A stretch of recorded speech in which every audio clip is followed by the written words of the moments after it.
guys, it's your girl G-Doll. Of course, I'm back. I'm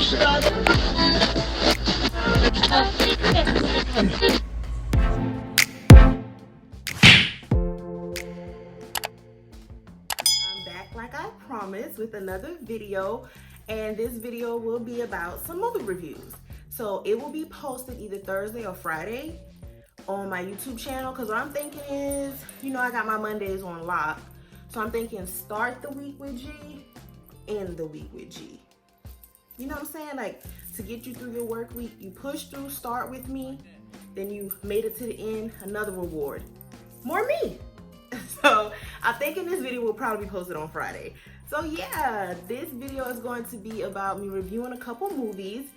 I did it before briefly on, like, I touched on American Skin and Ma Rainey's Black Bottom, and I believe it was another one. Oh Lord, I can't remember the third one. But this one is going to be a little bit more in depth. I'm going to touch on 3 movies like I promised in my previous video. It will be Coming to America, Part 2. Then Judas and the Black Messiah, and I'm drawing a blank. Judas and the Black Messiah and The Little Things. Oh, how could I forget that, right? So, in my vlog, when I went home to my sister's house, they kind of did a little impromptu review on Malcolm and Marie. So I'm gonna just go ahead and let that slide through, because that was the general consensus on how people felt about that movie. So this will definitely be about those 3 movies. Moving forward, I may just focus on one movie at a time, so it doesn't have to be so lengthy. And also, I'm gonna go ahead and put up a little spoiler alert. Yeah, I'm gonna put up that spoiler alert just in case, because I'm not quite sure. And I was gonna ask you guys, let me know in the comments, do you want me to just go through the whole movie, spoil the ending, and let you know how everything came full circle? Or would you prefer me to just lead you to the water, let you know the movie is good, whether I give it a thumbs up or a thumbs down, and then you go from there? That intrigues you enough to just go watch it for yourself, and then you get the ending on your own. So I don't really know, but because I'm gonna be breaking it down and giving out details, I'm still gonna, well, like I did, put up that spoiler alert just in case, because I don't know. Y'all let me know in the comments how y'all want me to go about this moving forward. The only one I can't spoil the ending to is Judas and the Black Messiah, because it's a true story. So the ending already happened in real life. So yeah, let's get into these movie reviews. I hope you guys enjoy this video. So let's just go ahead and get started, okay? Okay, so we're gonna go ahead and get started with these movie reviews, guys. So let's just start with Coming to America. Let's just start with that. We're gonna go, oh Lord. Thumbs up or thumbs down? Ooh. I'm gonna give it this. I'm gonna give it this because it's so nostalgic. What I love is how they brought back damn near all the original cast. Love that. Of course, Eddie Murphy and Arsenio Hall, and then all of the other little characters that they played, the old men in the barbershop, the sexual chocolate singer dude, like, they brought back, and then they added more, like Arsenio Hall played a priest and like this Egyptian man, like oracle type of character. Like, I like how they brought everybody back. Lisa, Eddie, James Earl Jones was the king, and I was wondering where the queen was, and I did learn that she passed away, I believe in the 90s, 1995 if I'm not mistaken, because I was wondering, because I definitely was looking for her, because she was definitely Black Queen vibes. So that's the reason why, unfortunately, why she wasn't in it. John Amos came back as Lisa's daughter. They still had McDowell's. And if I'm referencing all these things and you don't get it, you definitely need to go back and watch the original. Now, come on now. You gotta go watch the original first. But that's why I can't give it a complete thumbs down, because it was so nostalgic to see all of those characters from the original. And somebody like me, that was just like, oh, da, da, da. And they brought back the twins from a scene when Eddie Murphy and Arsenio Hall was going on dates, and the 2 twins were like rapping at the table. they came back at the end. Like, it's super cute. It's cute in that aspect. So definitely watch it. And once again, if you don't get what I'm referencing when I list out these things, please go back and watch the original first. Why I didn't like it, the same reason I stated in my previous video. I do feel like it was unnecessary. I feel like they had to like inject this plot line to create this whole story that just wasn't really necessary. It was cute, it was funny for what it was, it had its moments. But I just, it was something to watch. I did giggle, you know. Tiana Taylor was in it, Wesley Snipes was in it, Rotimi was in it, and you know, he gonna always be Dre from Power to me, so it's kind of like, the fact that you died on the show, definitely, I can now tolerate you in other forms. I can listen to your music now and watch you play other characters, because when he was Dre in Power, I couldn't even listen to his music because I just hated him that much. So yeah, he's in it. I don't know. Y'all watch it for yourselves. Like, I'm not gonna give away the ending. I just made a quick little mental decision. I'm not gonna give away the ending. The ending was appropriate. In the movie, his dad is, you know, he's older now, so he's dying, and so now Eddie Murphy's character has to now take on that role as king, and he has an heir to his throne. But unfortunately, you know, he has 3 daughters. So in that culture, I wanted to say Wakanda. Oh Lord. In that culture, a male has to take the throne. Now I come to find out he has a son. Blah blah blah blah blah. Like, and then the story that they use to kind of say how he got this son, because in the original, he didn't do nothing with nobody. He was always just, once he met Lisa, that was his focus. So where did he have time to have a little rendezvous with somebody else and have a child? And that's the part that I felt they just injected, came up with something real quick. That's what I didn't like. Y'all just did something to have something for this sequel. That's what I didn't like about it. Because I just, once again, the originality, where is it in Hollywood? It's lackluster right now, in my personal opinion. So, yeah. What else? I don't want to drag the movie. I don't want to, you know, just drag it down and say it was horrible, but everybody aged well. Everybody looks good. I do feel like Tiana Taylor, Rotimi, and Wesley Snipes, they all tied together in the story, and all of those characters could have been eliminated. It was just a completely it's just something, once again, y'all injected to make the plot move forward, I guess. We'll see. The young man that played his son, he was cool. The person that he had that baby with, she's a comedian. Let me see if I can find her name. Okay, so the young man's name was Jermaine Fowler. His name was Jermaine Fowler, and the comedian was Leslie Jones. That's who played the baby moms. A little overdone to me.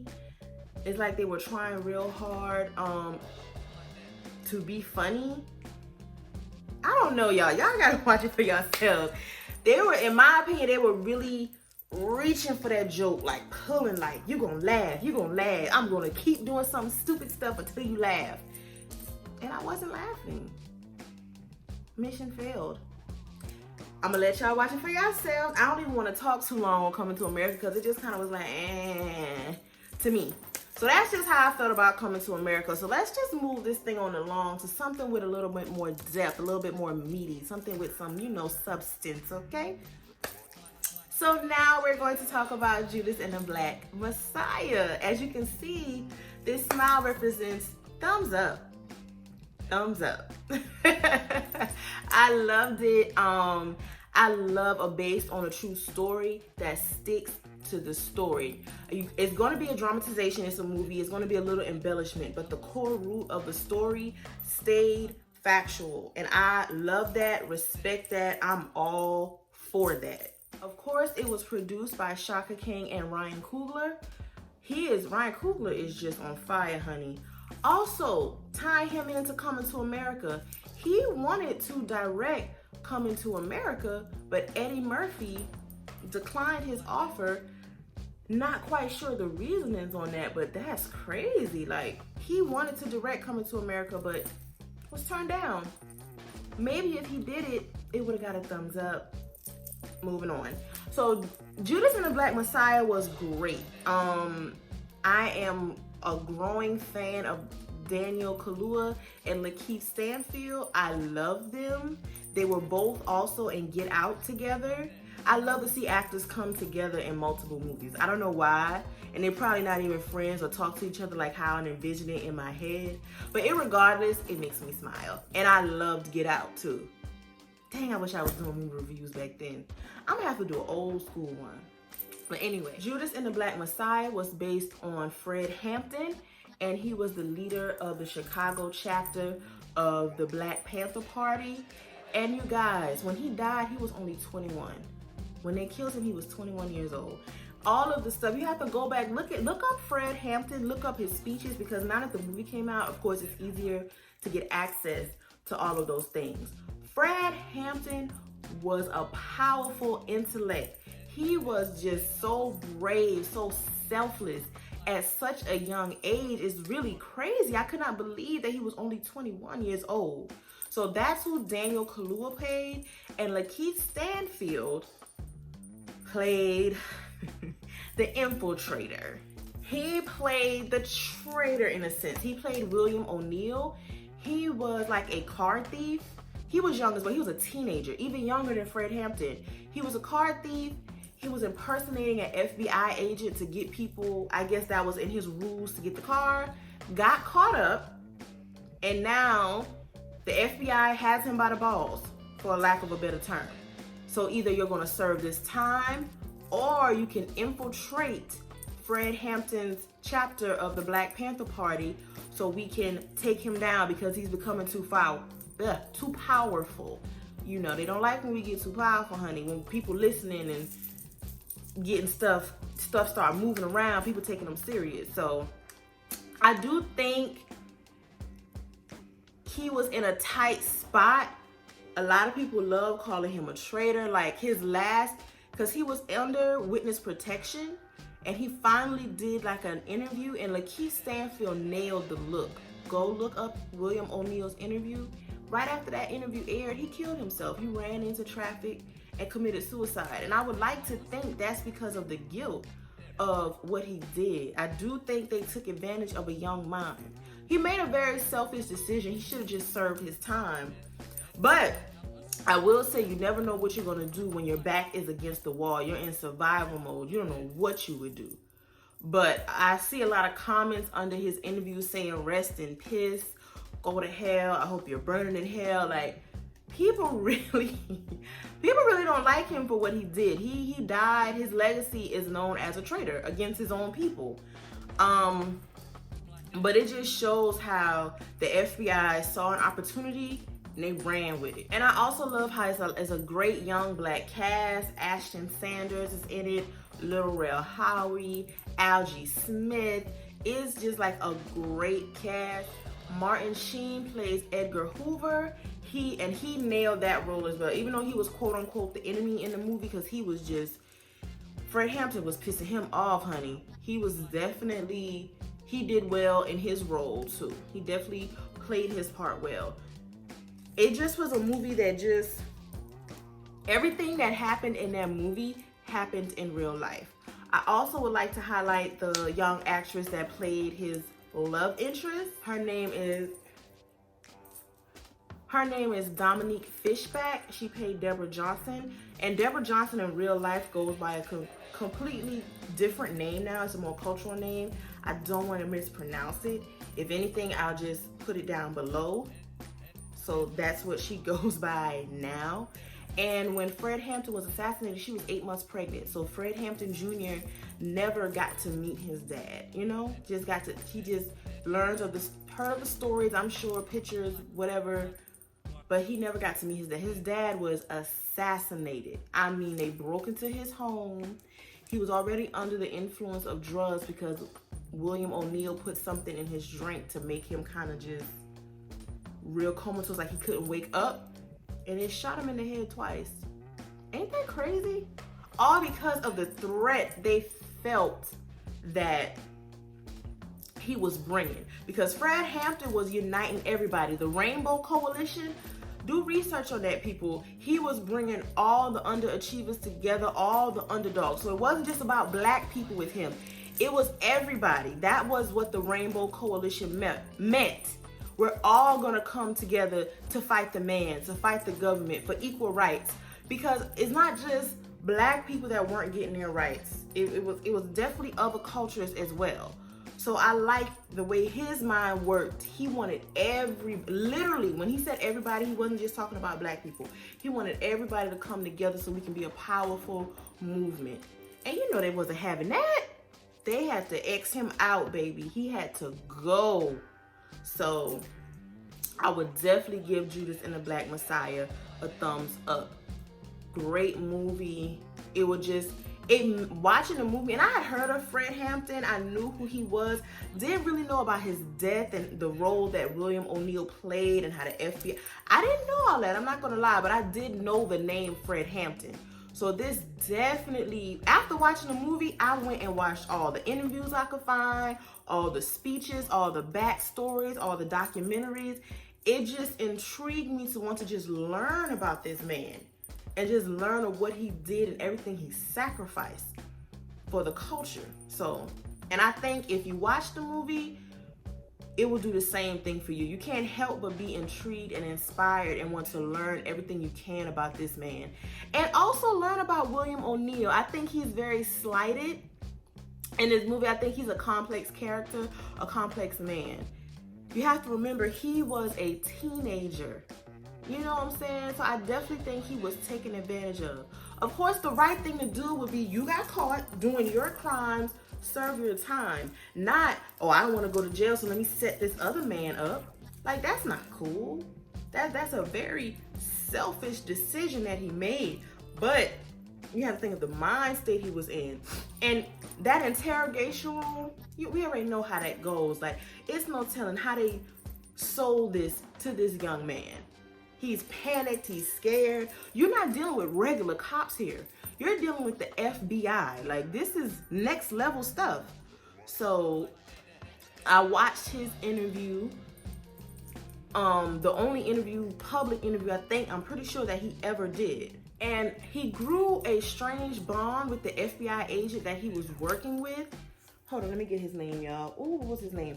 Roy Mitchell. He grew like a weird, like, Stockholm syndrome connection with him, because he started going to his house, met the man's family. He even said in his interview he looked up to him. So I think it became a weird relationship because they had to work so closely. This man is cashing him out. He's living a lifestyle he's never got to live. But I definitely think once he got older and realized the magnitude of what, because he grew to like his FBI handler, and he grew to like and respect Fred Hampton. But the mission was the mission. So he was there to do what he was there to do, no matter what type of bonds were created. So I definitely think he was a very complex character. He was put between a rock and a hard place. I don't know. What would you do? You got caught in a crime. You gonna serve your time, or you gonna try to get off and give them what they asking you to do? I don't think I could set up someone's murder. I don't think I could live with that. And clearly he couldn't live with that. He committed suicide. He committed suicide years later in his life, but he did take his own life, because that type of guilt, could you live with? I couldn't live with that. But I've been to jail before. I don't know if I could serve years and years in that thing. I did one day. I don't know if I could do years of that thing. I don't know. That's why I said it's a rock in a hard ass place. Seriously. Irregardless, it's a true story. This really happened. These are real people that you can look up and watch the real interviews. And I definitely recommend you do that. It's a great story. I loved it. I love when I can be educated on things. I love based on true stories, because you sit down and think, this really happened. That's crazy. So thumbs up, Judas and the Black Messiah. Go check that out, y'all. Last but definitely not least, the little things. Yes, the little things. I'm sorry, y'all, I'm tired. I am a Denzel Washington to the, I'm gonna do a segment just on his stuff one day because I love him and I've made it my business to watch every movie he's ever been in. Love Denzel Washington. So The Little Things is really good. Rami Malek is in it. He did Mr. Robot. I don't know if I'm pronouncing his name right, sorry. Jared Leto is in it as well. It's just good, y'all. Oh my God, it's very complex. I'm not gonna lie, it gets a thumbs up because I'm biased, but the ending, I wanted a better ending. I can be honest about that. I wanted a better ending. I'm not gonna give away the ending to The Little Things. I'm not gonna do that because I want y'all to watch this. Y'all gotta go support it. It came out in select movie theaters and HBO Max at the same time. I don't know, I think it's already been taken off HBO Max because it's only on there for a limited time. So if you haven't watched it yet, I don't know what you're gonna do. But find a way to watch it because G-Dollar's not giving you the ending. Y'all gonna respect Denzel Washington and go watch his stuff. So, but yeah, that was a good movie. Very complex, you gotta pay attention. Like I said, I had to watch it twice to fully grasp it. Overview, Denzel Washington is like a local cop, you know, a little deputy sheriff, not doing too much, but he has to go into the city to deliver some evidence. He has to go back and it's revealed, you guys, that he used to be a serious detective, like homicide detective. But what happened, what I'm learning, and Rami is like an upcoming homicide detective, and he's learning that Denzel Washington's character has some history at his unit, and he learns that Denzel Washington got obsessed with solving this crime that he could never solve, and it completely deteriorated his life.